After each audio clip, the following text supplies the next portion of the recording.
যে আপনাকে ঠকাবে সে অন্য জায়গায় ঠকবে, যে আপনাকে কাঁদাবে সে অন্য জায়গায় কাঁদবে। হাই এভরিওয়ান, আসসালামু আলাইকুম। সবাই কেমন আছেন? আলহামদুলিল্লাহ, আমি আল্লাহর রহমতে ভালো আছি। চলে আসলাম কিছু কথা নিয়ে। আমরা জীবনের পরতে পরতে বিভিন্ন জায়গায় ঠকে থাকি।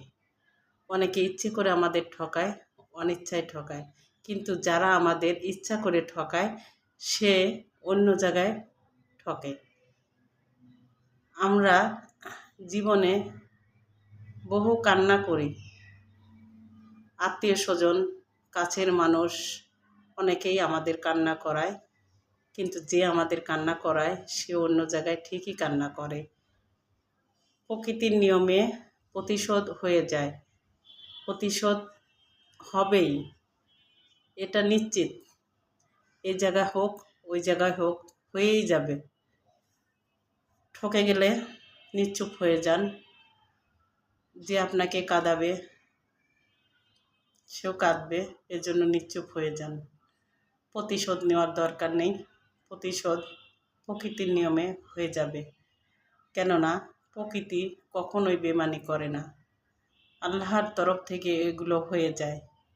তাই আমরা সব সময় এসব বিষয়ে মন খারাপ করব না। কেউ যদি আঘাত দিয়ে ফেলে এবং ঠকিয়ে ফেলে, সেসব বিষয়ে মন বেশি খারাপ করব না।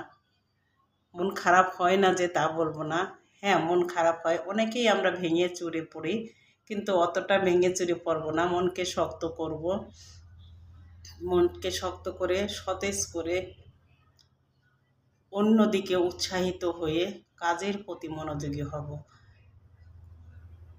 কেননা আমি ঠকেছি এ চিন্তা যদি আমি সবসময় আমার মাথার ভিতরে রাখি, তাহলে আমি আর অন্যদিকে মনোযোগী হতে পারবো না, আমার ভালো লাগবে না, বিষণ্ণতা আমাকে ভরপুর করে দিবে, মনকে ভারাক্রান্ত করে দিবে।